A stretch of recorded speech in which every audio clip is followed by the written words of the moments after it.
casas de esta naturaleza, ¿no? Casas que están limpias, tienen cierto tipo de orden, bien organizada. Sin embargo, nadie habita, ¿no? en ese tipo de viviendas o casas. Bueno, el pasaje bíblico que vamos a meditar se encuentra en el Evangelio según San Lucas, el capítulo 11, el verso 24. El Evangelio según San Lucas, 11:24. 11:24. San Lucas 11:24. Ahora sí, voy a leerlo, ¿ya? Dice así. San Lucas 11:24. Y dice el texto bíblico lo siguiente. Cuando un espíritu impuro sale del hombre, anda por lugares áridos en busca de reposo.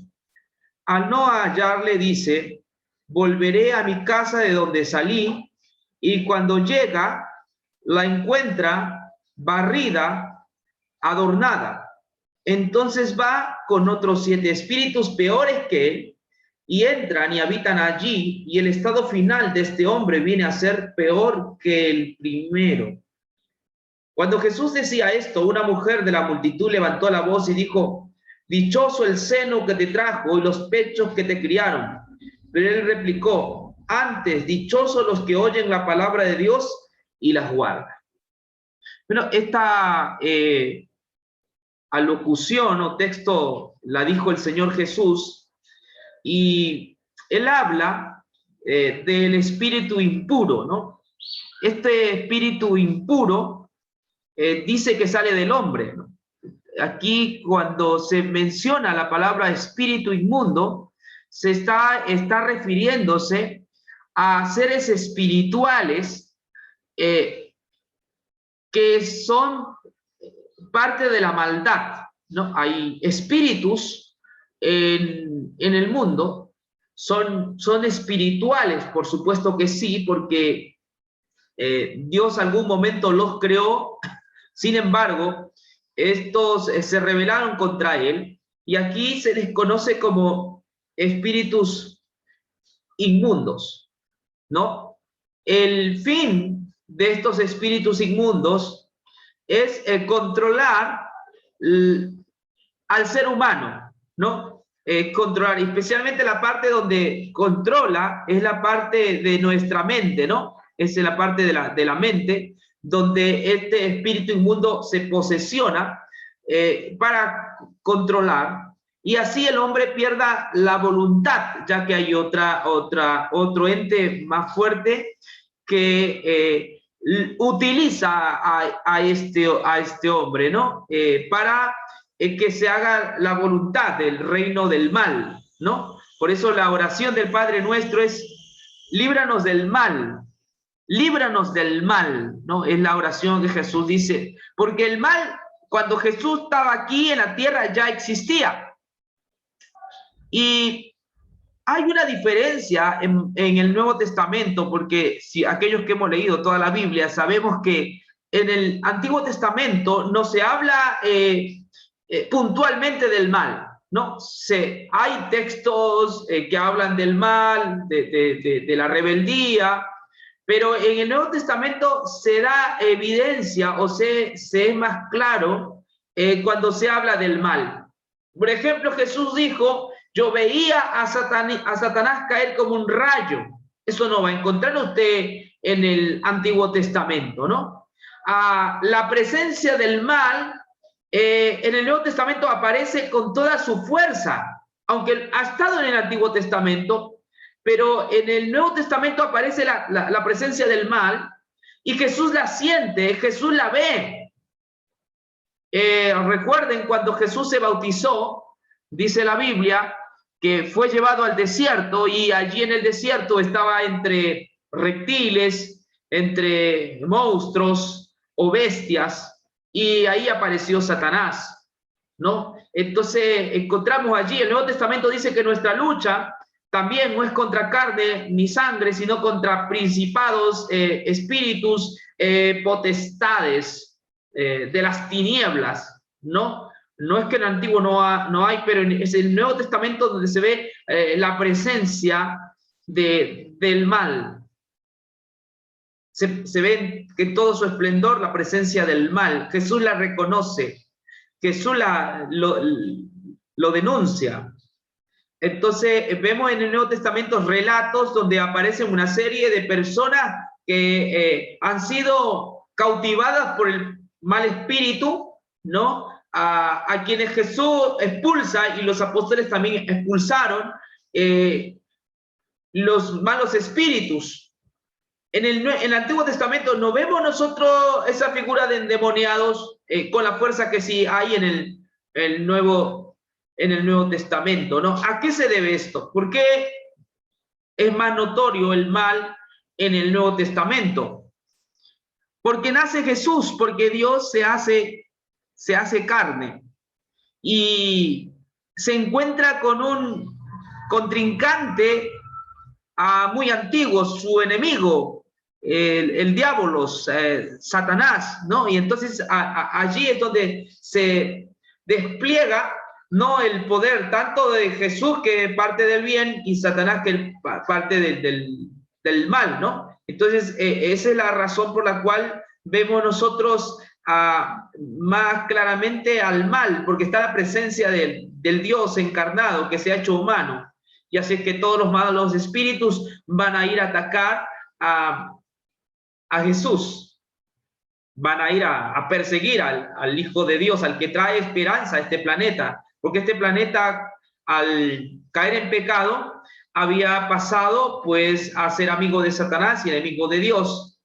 Pero aparece Jesús para disipar las tinieblas, para poner en su lugar al diablo, para exponerlo y hacerle juicio en la cruz. Aparece el mal por esas causas. Entonces, no está mal cuando Jesús nos menciona en esta, a modo de parábola, ¿no? Cuando habla del espíritu impuro, ¿no? Cuando, vuelvo a leer, cuando un espíritu impuro sale del hombre, anda por lugares áridos en busca de reposo. Al no hallarlo, dice, volveré a mi casa de donde salí, y cuando llega la encuentra barrida, adornada. Entonces va, toma otros 7 espíritus peores que él, entra y habita allí, y el estado final de este hombre viene a ser peor que el primero. ¿Qué clase de hombre es este? ¿No? Yo me pregunto qué clase de Dios este hombre es. Estaba mencionando que antes ya habitaba el espíritu inmundo sobre este hombre, ¿no? Solo que ocurre algo interesante, ¿no? No nos explica Jesús la razón, pero dice el texto bíblico que este espíritu malo sale del hombre, ¿ok? Sale del hombre y ahora anda por lugares áridos en busca de reposo, ¿no? Es decir, está en lugares de tinieblas este espíritu inmundo. Ha salido del hombre y ahora anda en lugares inhóspitos, en los desiertos, entre los paganos, entre los gentiles. Entre ellos anda el espíritu inmundo, ¿sí? Anda por esos lugares. Cuando uno estudia las culturas que hubo en el mundo, ¿no? A través de los datos arqueológicos o de algún manuscrito que se ha encontrado, ya sea griego o en lengua copta o quizás en jeroglíficos, uno se sorprende de la maldad de los gentiles, ¿no? La vida tan deplorable y maligna que vivían los gentiles, ¿no?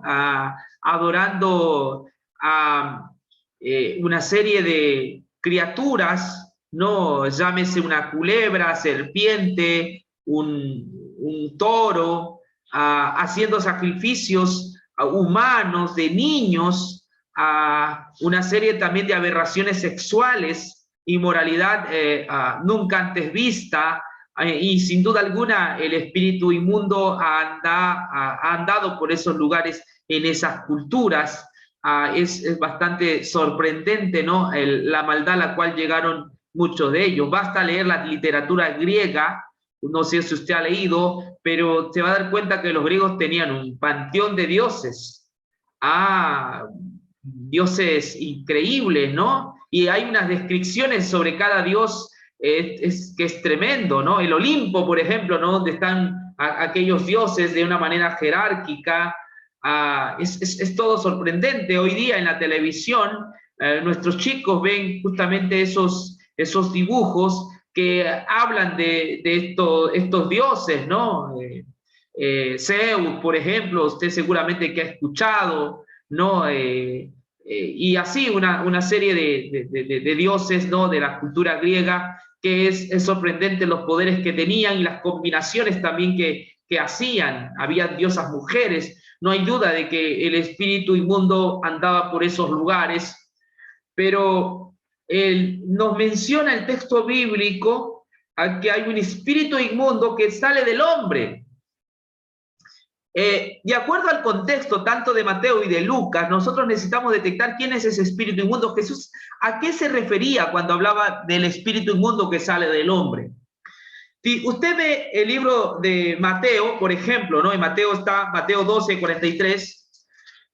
Jesús en Mateo 12:43 está hablando de Israel, ¿no? En Mateo 12:43 Jesús habla de Israel y dice algo interesante sobre Israel. ¿Qué es lo que Jesús dice sobre Israel allí? En el libro de Mateo, el capítulo 12. Vamos a ver qué es lo que dice Jesús sobre Israel. Fíjese lo que dice Jesús sobre la nación de Israel en Mateo 12. Miren lo que dice aquí, ¿no?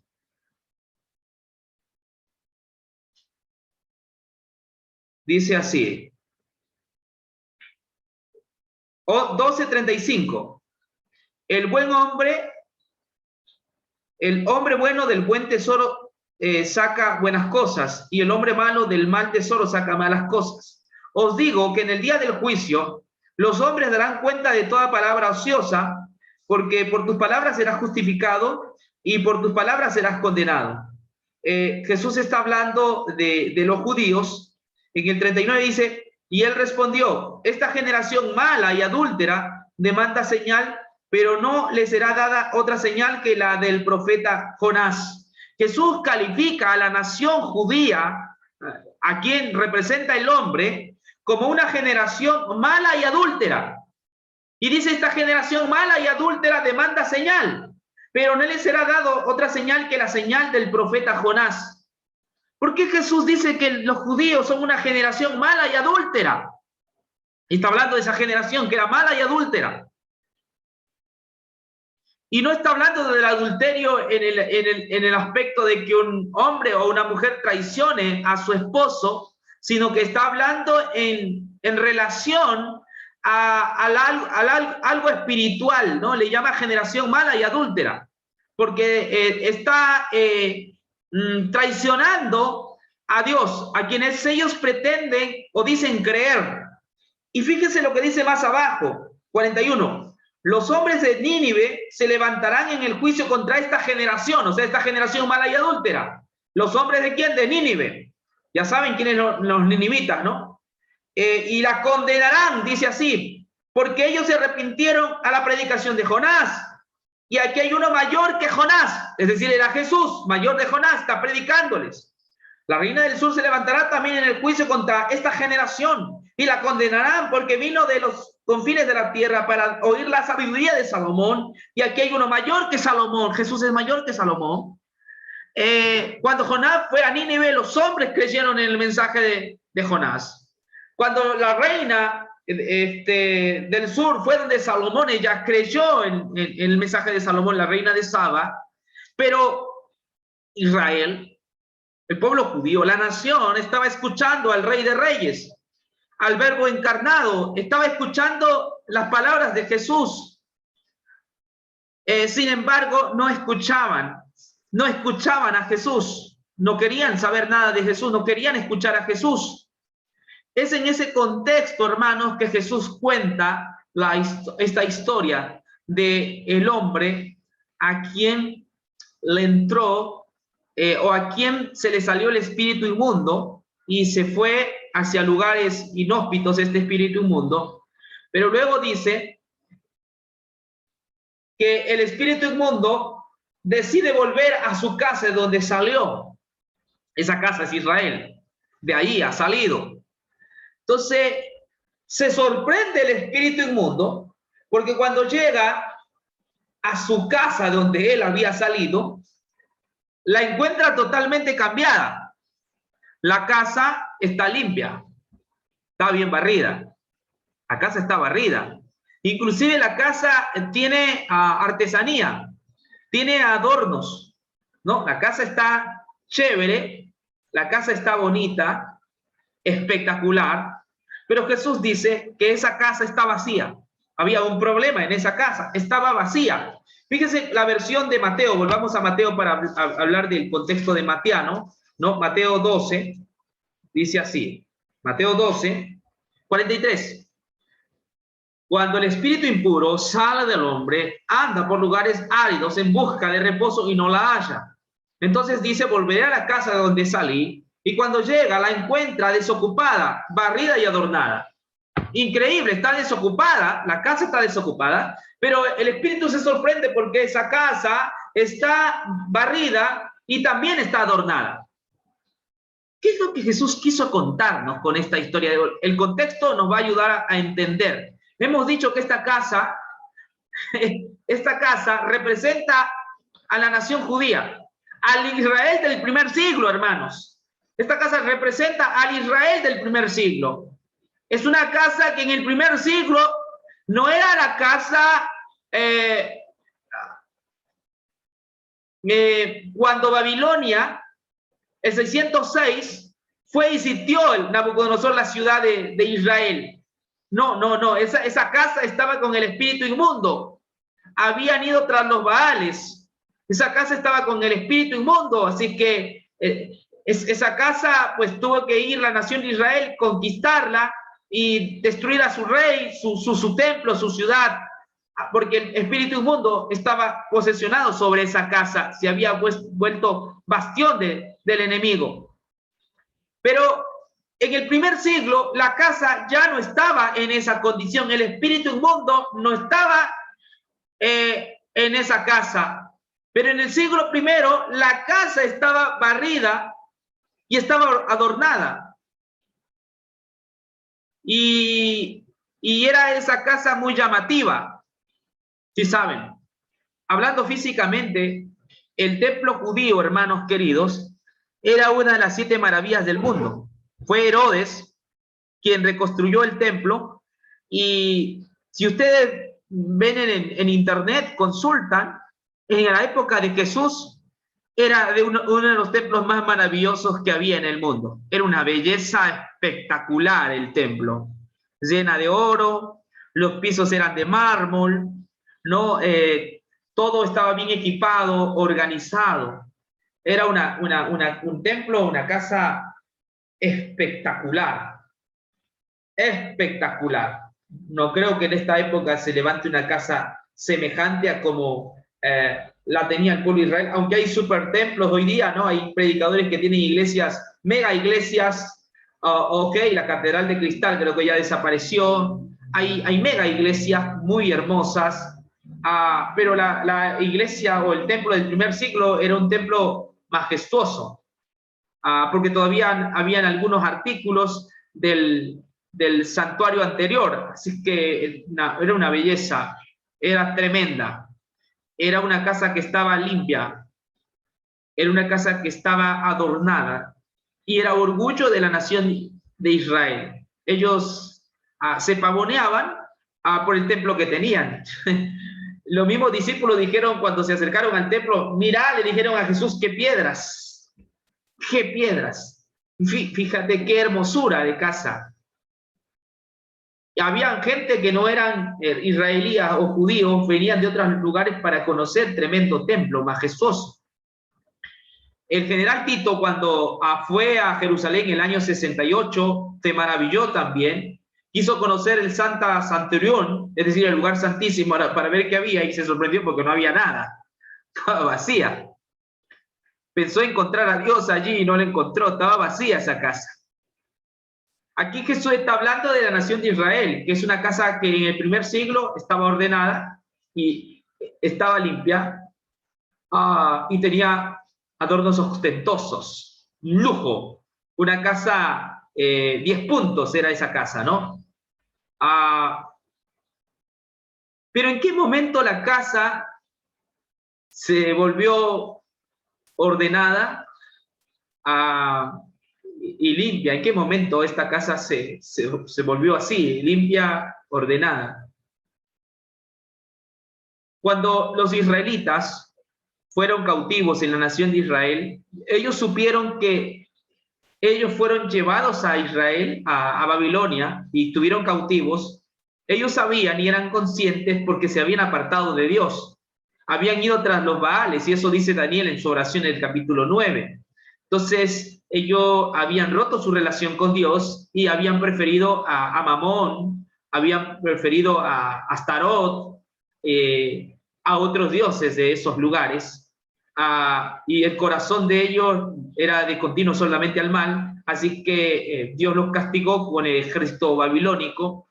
Pero a partir de allí, la mentalidad de los israelitas cambia, ¿no? Una mentalidad donde comienzan a hacer reformas interesantes en la vida de ellos, ¿no? Los mismos profetas hablan del mensaje, ¿no? De los cambios que Israel, luego que retorna otra vez a su ciudad, reconstruyen su templo, ellos aparecieron con una mentalidad más moralista, ¿no? De ser inmorales y ser llevados tras los Baales. Ahora ellos se vuelven estrictos. Es en esa época del retorno donde aparecen una serie de sectas que eran extremistas. Los fariseos aparecieron en esa época. Los fariseos, el Gedicín, ¿no? Que son custodios de la ley, son personas estrictas. Aparecen también los esenios, que se ubican en el lado del Mar Muerto, ¿no? Y allí hacen una especie de comunidad donde vivían aislados de Judea, aislados del templo, tratando de realizar purificaciones y de vivir una vida ascética, ¿no? Aparecen también entonces estos sujetos. Entonces, en el primer siglo, cuando Jesús viene, encuentra también esa casa en esas condiciones, es decir, barrida, limpia, adornada. Jesús también había dicho, le dijo a los fariseos, ustedes por fuera ostentan a santidad, se les ve bonito, pero les llamó sepulcros blanqueados. Los sepulcros blanqueados, sepulcros hermosos, bien adornados, pero por dentro están contaminados. Esto es lo que está presentando Jesús aquí en esta, a modo de parábola.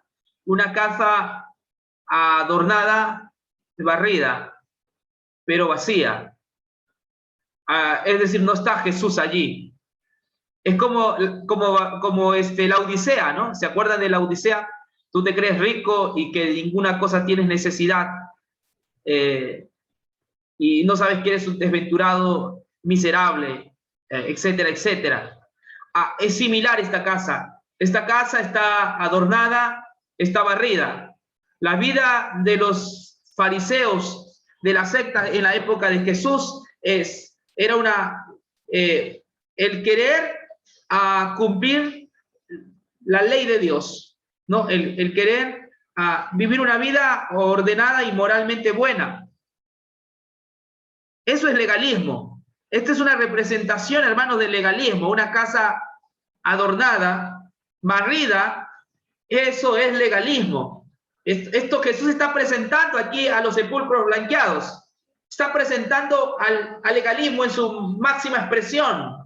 ¿Qué es el legalismo para Jesús? Es una casa que está barrida, que está adornada, pero que está vacía. No está la gloria de Dios, no está la Shekinah. No está el evangelio, no está Jesús en esta casa, no hay Jesús. Por eso que en el texto anterior Jesús decía que los hombres de Nínive se van a levantar contra Israel y la van a acusar y la van a condenar, porque los hombres de Nínive, siendo paganos, escucharon a Jonás y se arrepintieron. Lo mismo también la reina del sur fue donde Salomón y confió en Dios, y ella también la va a condenar, porque está ahora uno mayor que Jonás, uno mayor que Salomón, y es Jesús que les está hablando el mensaje de la gracia y del perdón de Dios, pero ellos no quieren saber. Jesús está profetizando cuál va a ser el destino de este hombre, a dónde va a llegar. ¿Sabe a dónde conduce el legalismo? ¿Sí sabe alguien a dónde conduce finalmente el legalismo? El legalismo es el asesino de la gracia. El legalismo no tiene corazón para entender el perdón de Dios, para entender la justicia de Cristo, para entender el evangelio. El legalismo no tiene corazón para el evangelio. Tiene un corazón de piedra. No tiene cabida en su alma el evangelio. No le cala en su mente el evangelio, el perdón de los pecados. No, el perdón de los pecados es algo que hay que dejarlo allí. No, sí, bueno al comienzo, pero ya no necesitamos de ese mensaje. El legalista no cree en el perdón de pecados, no cree en la justicia de Cristo, no cree en la gracia maravillosa de Dios, no tiene corazón, porque su corazón está puesta sobre sí mismo. Hermanos, aquí nosotros podemos ver, es la casa barrida y adornada. Tienen muy buenos adornos. Los fariseos eran ciudadanos modelos, yo ya les he explicado. La gente admiraba a los fariseos. Tenían el apoyo del pueblo, los fariseos. Eran personas que se veían pulcras por fuera, exteriormente intachables. El mismo Pablo reconoció en cuanto a la ley fariseo, irreprensible. En cuanto a la justicia que por la ley, irreprensible, esa es mi justicia, decía así.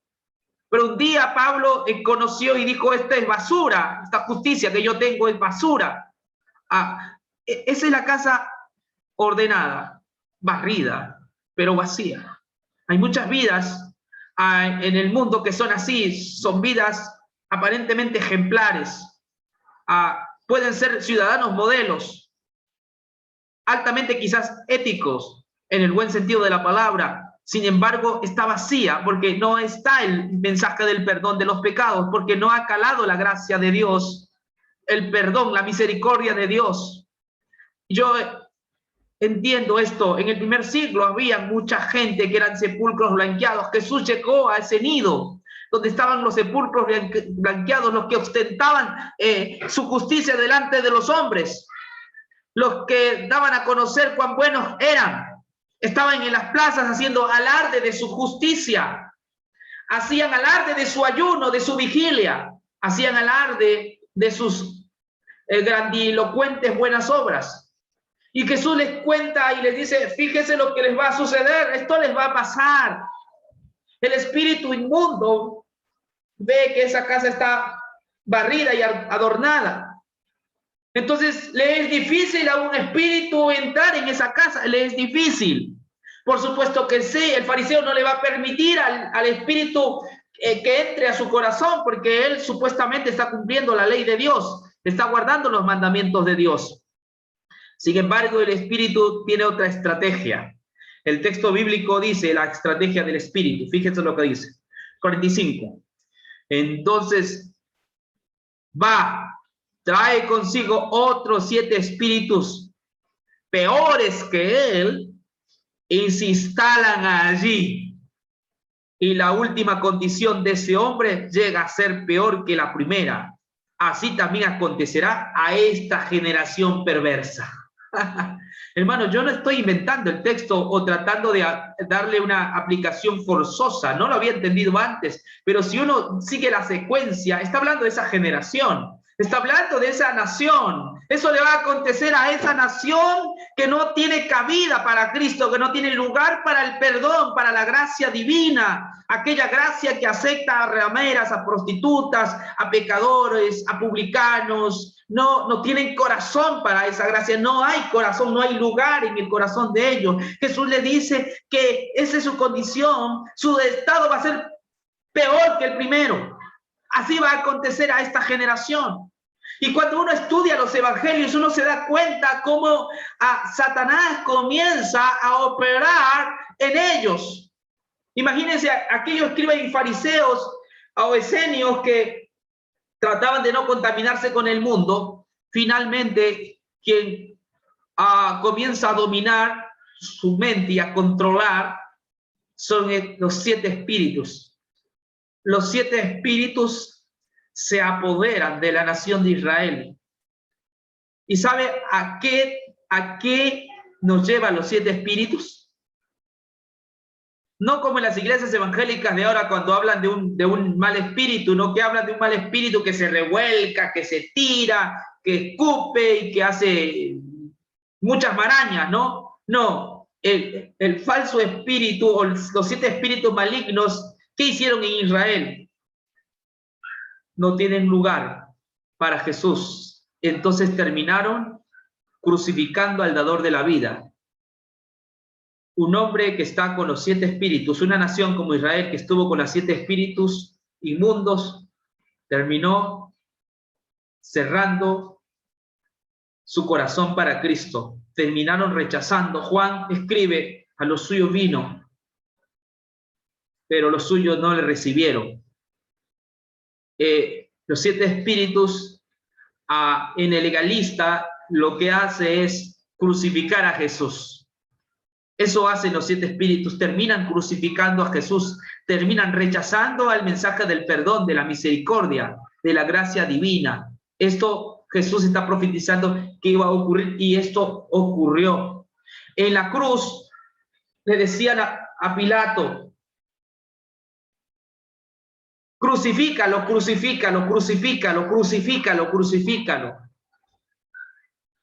Y así es como ellos terminaron con el dador de la vida, con el Salvador. No tuvieron corazón y cuando resucitó, ¿sabes lo que hicieron? Porque ya estaban los 7 espíritus malignos sobre ellos. Pagaron para que haya testigos falsos y dijeran, no ha resucitado, no ha resucitado.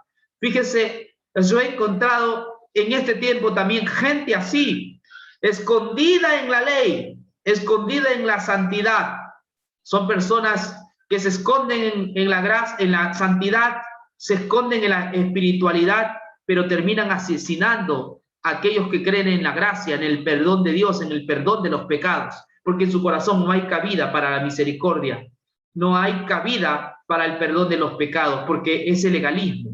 Entonces, hermanos, para puntualizar,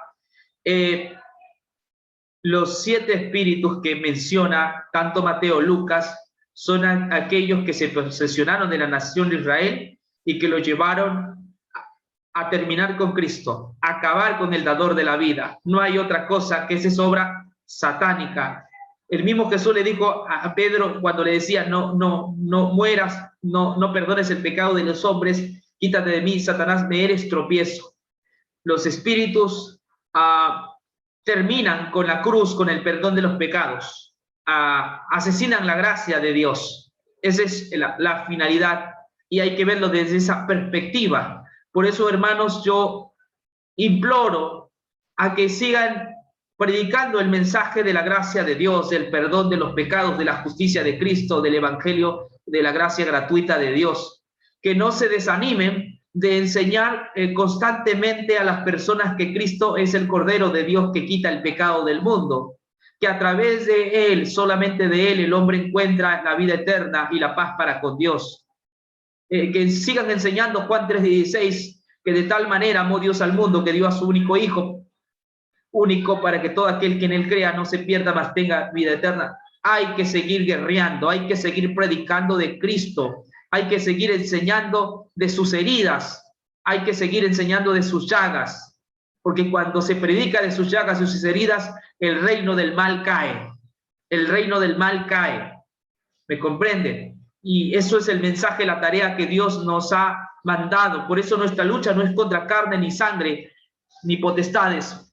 Nuestra lucha es contra potestades, perdón, de las tinieblas. No es contra Juan o Rosa. Nuestra lucha es contra espíritus que no quieren que el mensaje de la gracia se predique en el mundo, que no quieren que el mensaje del evangelio se siga enseñando. Quieren que se enseñe fariseísmo, quieren que se siga enseñando el legalismo.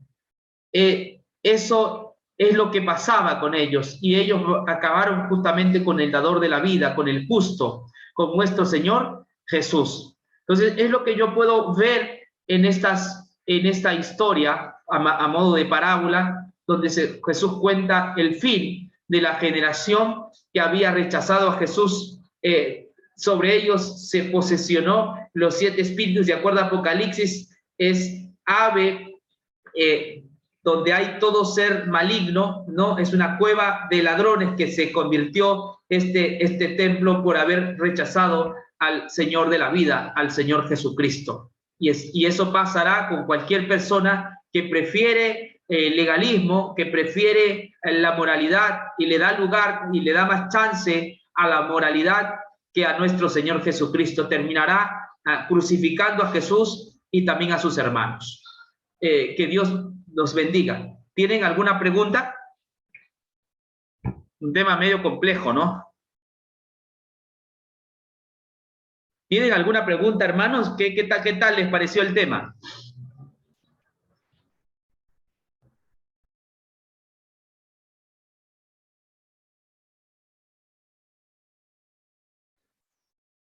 A ver, vamos a ver. Veo que sus micrófonos están cerrados. De repente no me escucharon, ¿no? Porque yo he estado hablando y yo lo veo con mucho silencio. ¿Entendieron o fue muy difícil?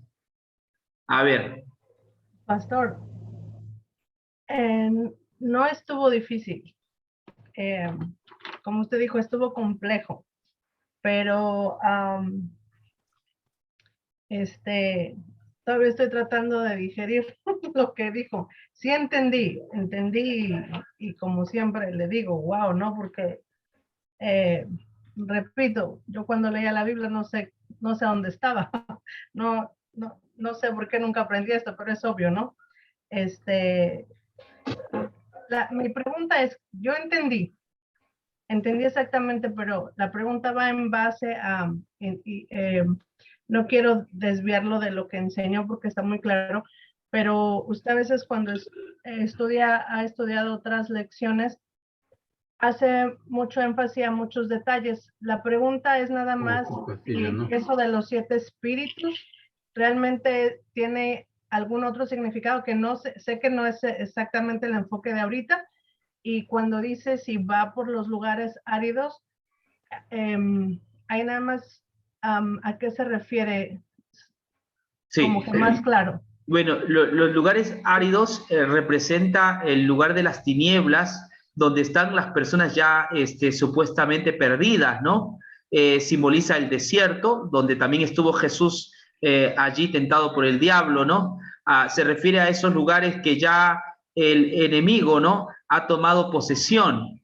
Y aquí Jesús está hablando de la nación de Israel, que se salió el enemigo, pero que ahora quiere volver, pero encuentra a esa casa barrida y adornada. Y esto yo menciono que se refiere a que Israel, luego del exilio, ellos se fueron al otro extremo, ¿no? En el primer extremo se fueron a dioses paganos, en el otro extremo se fueron al pináculo de la santidad, de la moralidad, ¿no? Y que no le dieron lugar a Jesús por esa razón, ¿no? Porque ellos pensaban que se salvaban por sus propios medios. Entonces, cuando Jesús vino, se presentó como el Cordero de Dios que quita el pecado del mundo. No, él no me quita el pecado, ¿no? Y entonces lo terminaron rechazando. ¿Por qué 7 espíritus? Porque no se olvide que el número 7 significa plenitud. Es decir, en el momento que Jesús viene, todos los espíritus estuvieron posesionados sobre los judíos, ¿no? Fue así, porque al unísono dijeron, crucifícalo, crucifícalo. Eso es obra de Satanás, ¿no? Se burlaban, a otros salvó y así mismo no se puede salvar. Ahí estaban los 7 espíritus posesionados sobre la nación de Israel, esa nación que se creía perfecta y justa, y para crucificar a Jesús, ¿no? Terminar con el evangelio y acabar también con los apóstoles, porque la mayoría de apóstoles murieron en Jerusalén, ¿no? Matados por estos mismos legalistas que en el nombre del sábado y en el nombre de la ley crucificaron a Jesús y persiguieron a los apóstoles, como el caso de Esteban. A Esteban no lo mataron los romanos, a Esteban lo apoderaron los judíos, que ahora estaba sobre ellos los 7 espíritus que se habían posesionado sobre estos personajes, ¿no? Entonces, tener el mal espíritu no es solamente una persona que bota espumas, que anda como loca, sino que también aquellos que se esconden en la ley, finalmente terminan crucificando a Jesús, ¿no? Y matando a su hermano. Muchas gracias. Sí, hermana Grisel. Pastor, Sí. Gusto de saludarlos, gusto de saludar a todos. A mí me encantó el tema, nunca lo había visto de esta manera tan clara. Me gustó cuando dijo que el legalista es como el fariseo que no tiene corazón y que mata tanto a Jesús, crucifica a Jesús y a sus hermanos. Porque cuando hablamos con algunos hermanos legalistas, incluyendo familiares y todo, y le queremos explicar el evangelio, tienen un candado tan fuerte, tan grueso, con la ley y con ese espíritu de legalismo, que son capaces de mirarte hasta de manera, si pudieran sus ojos clavarse en uno y destruirlo, lo harían, porque no tienen la capacidad ni siquiera de escuchar. No pueden oír el evangelio, no lo pueden oír, les lastima, les hiere y te crucifican inmediatamente y te tratan de desechar porque creen que estás equivocado y ni siquiera te han podido escuchar, porque es que no pueden oírte porque tienen tan cerrado a la mente con el legalismo que creen que la ley es la que los salva y no quieren aceptar que Jesucristo fue el que pagó en su lugar por sus pecados. Amén. Lo dicen a veces con sus bocas, pero no lo entienden en su corazón, no lo aceptan y no lo quieren admitir por ninguna causa. Y les pasa exactamente lo mismo que a los fariseos, porque cuando Cristo se enfrentó a ellos, eran personas que estudiaban la ley, eran doctores de la ley, eran personas que supuestamente conducían al pueblo, pero tenían la mente tan cerrada que oyendo la voz del mismísimo Dios, no aceptaron el mensaje. Y a nosotros nos pasa constantemente cada vez que podemos o tratamos de hablarle a algún legalista, muchas veces encontramos con un muro extremadamente alto. Hermana, nuestros mayores perseguidores y detractores no es la gente del mundo, son los legalistas. Los golpes que hemos recibido y que seguramente usted también y todos los que hemos estado en la gracia vienen de ellos. Ellos están para acusarnos, calumniarnos y nos hacen una serie de males que uno ora más bien para que Dios los bendiga, ¿no? Pero sí, yo le entiendo, te sacan de la iglesia, te tratan como perdido, ¿no? Ese es el legalismo y eso le pasó a Jesús. ¿Sabes? Eso le pasó a Jesús. Jesús predicaba la gracia, él enseñaba y le daba el reino de los cielos a los pecadores, a las prostitutas, a los publicanos. Y créame que lo persiguieron, los espíritus se posesionaron sobre esta gente y terminaron con el dador de la vida. Mataron a los apóstoles y en la iglesia también sucede lo mismo, ¿no? Lutero fue perseguido por la iglesia católica, quien creía que la salvación por obras nos lleva al cielo. Y tanta cristianos que uno va a ver, por ejemplo, John Bunyan, ¿no? Fue metido a la cárcel por predicar que Cristo es nuestra justicia. Y siguen siendo ellos, estos legalistas, nuestros enemigos. Y como usted ha dicho, ellos nos miran con odio, ¿no? Y si pudieran matarnos, nos matan, ¿no? No hace muchos años Alguien me dijo, William, lo que tú mereces es que te meta en un barril con agua, te saque la correa y te tire, ¿no? Y ahí con todo, ¿no? Hasta eso llegan los legalistas, hasta ese extremo, ¿no? Entonces, son similares a la época del primer siglo, hermanos, ¿no? Es tremendo, pero eso es lo que Jesús está diciendo, ¿no? Le dio con todo a los escribas y fariseos, les llamó sepulcros blanqueados, víboras, ¿no? Y bueno, hay que hablar así, ¿no? No estamos hablando de personas, estamos hablando de gente que tiene como frente el legalismo, pero no estamos hablando de Marco Juan, ¿no? Simplemente el legalismo como algo que se mete en personas que rechazan a Cristo, pero que están endemoniadas. Eso es todo. Y aparentan ser santos. Sí, aparentan ser justos. Sí. ¿Alguien más? Muy bueno el tema da para más. Sí. ¿Alguien más quiera opinar? Yo, hermano William. Sí, hermana querida. Mi hermano William, tengo una inquietud. Sí. Yo entiendo que también el espíritu, 7 espíritus, también todavía existe aquí en el mundo para nosotros, no solamente en el pueblo de Israel, porque aquí se dice que también la gente mata, la gente que muere ahorcado, la gente así, también tiene sus 7 espíritus inmundos, que eso es también lo que rodea el espíritu maligno aquí en el mundo.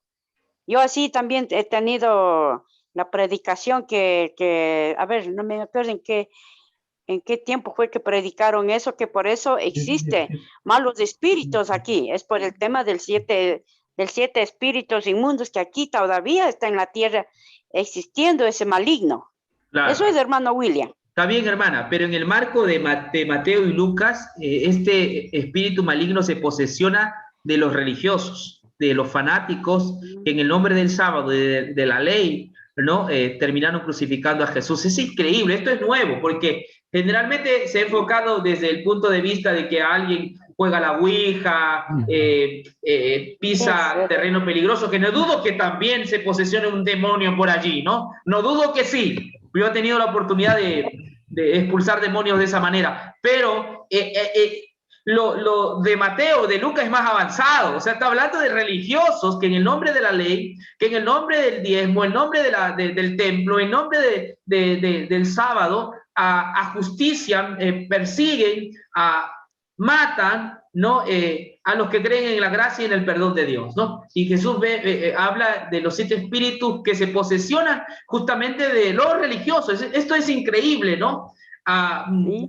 Porque pensamos que solamente se posesiona del que juega la ouija o el que va a consultar a los agogueros, a los brujos, ¿no? Pero el texto menciona que de religiosos que aparentan santidad, sobre ellos se posesiona para poder perseguir pues a los que creen en la gracia maravillosa de Dios. Pero lo otro no lo descarto, hermana. Muy bien. Gracias por su participación. Gracias, hermana.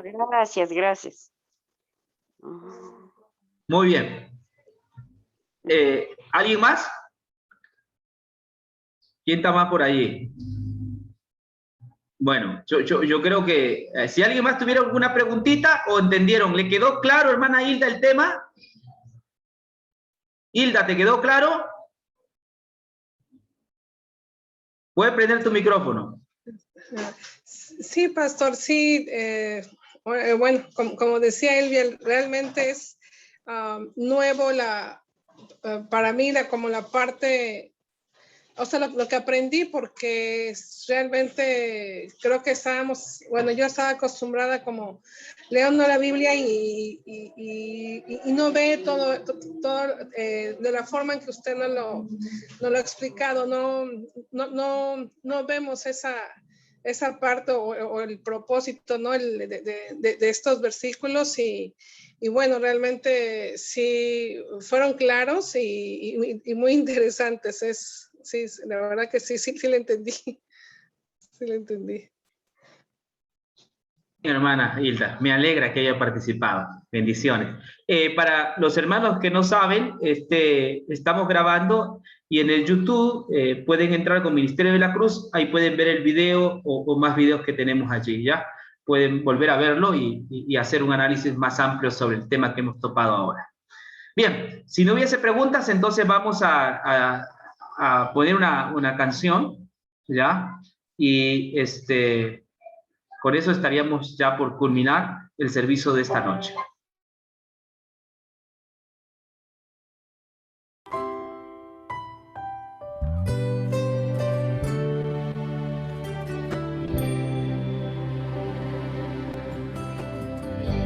Ha sido largo el viaje, pero al fin llegué. La luz llegó a mis ojos, aunque lo dudé. Fueron muchos valles de inseguridad los que crucé. Fueron muchos días de tanto dudar, pero al fin llegué a entender que para esta hora he llegado, para este tiempo nací, en sus propósitos eternos yo me vi.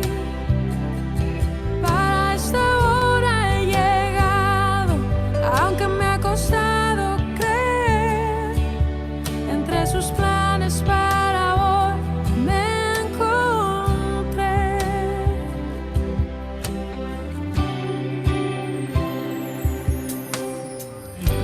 Y nunca imaginé que dentro de su amor y dentro de sus planes me encontrara yo.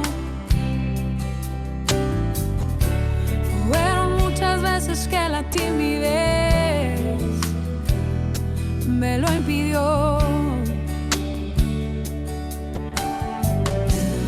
Fueron muchos días de tanto dudar, pero al fin llegué a entender que para esta hora he llegado, para este tiempo nací, en sus propósitos eternos yo me vi. Para esta hora he llegado, aunque me ha costado creer, entre sus planes para hoy me encontré. Para esta hora he llegado, a este tiempo nací, en sus propósitos eternos yo me vi. Para esta hora he llegado, aunque me ha costado creer, entre sus planes para hoy me encontré.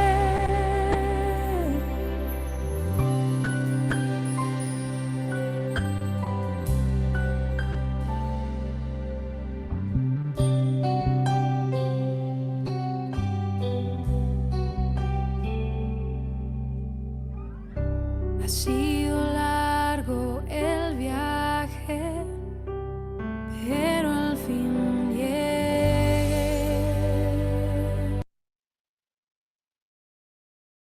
Muy bien, vamos a terminar con una oración. Voy a pedir a mi hermana Grisel que nos ayude con la oración. Oremos. Jehová eterno y misericordioso, que moras en el alto cielo, glorificamos tu nombre en esta hora, Señor, y te damos gracias por estos temas que tú traes a nuestro conocimiento, a nuestra mente, para abrirnos el entendimiento, Padre. Gracias, Señor, por tu sangre derramada en la cruz del Calvario y el perdón de nuestros pecados. Gracias porque tú diriges, Señor, estos cultos, porque traes a pastores, a ministros, Señor, para aclararnos, para enseñarnos, para instruirnos. Ayúdame a llevarle el evangelio a cuánta persona conozcamos y tengamos contacto con ella, que ellos aprendan a conocerte, que nosotros podamos abrir nuestra boca, Señor, y dejar salir la manifestación de tu gracia, para que muchas personas conozcan, Señor, que tú viniste a esta tierra, dejando tu trono de gloria para darnos a nosotros, Señor, la posibilidad de sentarnos un día contigo en las mansiones celestiales, que nos representa, Señor, cada día delante del Padre, que eres nuestro abogado, que eres nuestro defensor, que eres nuestra roca, nuestra justicia. En el nombre de Jesús oramos, oh Dios, inmerecidamente. Amén.